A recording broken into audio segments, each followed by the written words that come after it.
বলতে চাই, শুধু ভারত নয়, পৃথিবীর যে কোনো দেশ আগামীতে যদি বাংলাদেশের দিকে আধিপত্যবাদের চোখ দিয়ে তাকাতে চায়, শোষণের মানসিকতা দিয়ে বন্ধুত্ব করতে চায়, সেই দেশের সাথে বাংলাদেশের কোনোদিন বন্ধুত্ব সম্ভব না।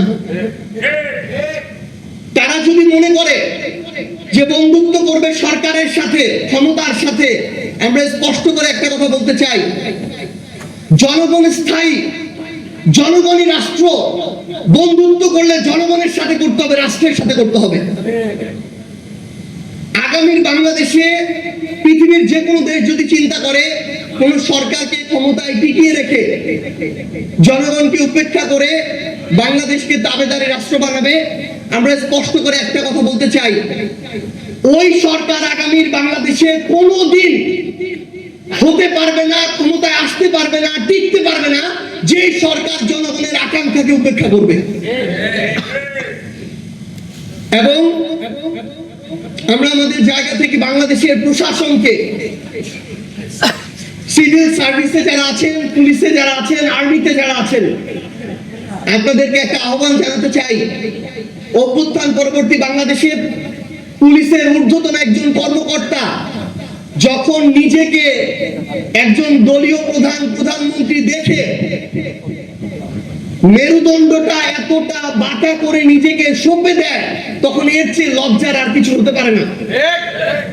আমরা তাদেরকে একটা জিনিস বলি, সেই অফিসার, আপনি আপনার সন্তানের কাছে খোঁজ নিয়েন, গতকালকের বক্তব্যের পর থেকে আপনার সন্তান কোথাও গিয়ে আর পরিচয় দিবে না যে আপনি এত বড় পুলিশের একটা এত বড় পদে বসে আছেন, কারণ ওই পরিচয় এখন তার জন্য হীনমন্যতার হয়েছে, লজ্জার হয়েছে। আমরা আহ্বান জানাই, এবার অনেকে পার পেয়ে গিয়েছে, কারণ আমরা আসলে পূর্বে এই অভিজ্ঞতার মধ্য দিয়ে যাইনি, কিন্তু এই অভ্যুত্থান এমন একটা অভ্যুত্থান, 5 বছরের শিশু থেকে 80 বছরের বৃদ্ধ এই অভ্যুত্থানে সরাসরি রাজপথ ছিল। তাই আগামীতে প্রশাসন বলেন, সিভিল সার্ভিস, পুলিশ কিংবা যে কোনো জায়গায় যে কেউ আগের মতো এই নিজের মেরুদণ্ডকে, ব্যক্তিত্বকে বিকিয়ে দিয়ে আর পার পেয়ে যাবেন না। দয়া করে এখান থেকে বেরিয়ে আসুন।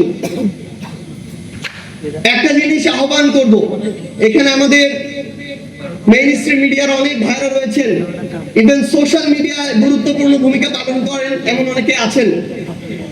যখন 7 মার্চ 2013 সালের এই ঘটনা হয়, এই গণহত্যা হয়, আমি 10ম শ্রেণীর একজন শিক্ষার্থী এবং বাংলাদেশের প্রত্যন্ত গ্রাম বলতে যা বোঝায় সেই গ্রামের একটা স্কুলে পড়তাম।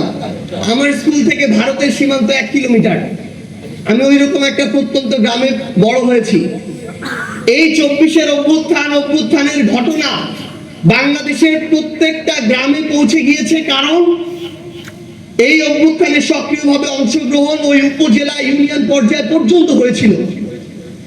কিন্তু আমি তো ওই প্রত্যন্ত গ্রামে থেকে যেভাবে 24-এর কথাগুলোকে মানুষের মুখে শুনি, একজন প্রবীণ 80 বছরের বৃদ্ধর কাছে শুনি, 9 কিংবা 13 কিংবা 21-এর এই ঘটনাগুলো তাদের কাছে পর্যন্ত পৌঁছায়নি, পৌঁছাতে দেয়া হয়নি, মেইন স্ট্রিম করতে দেয়া হয়নি।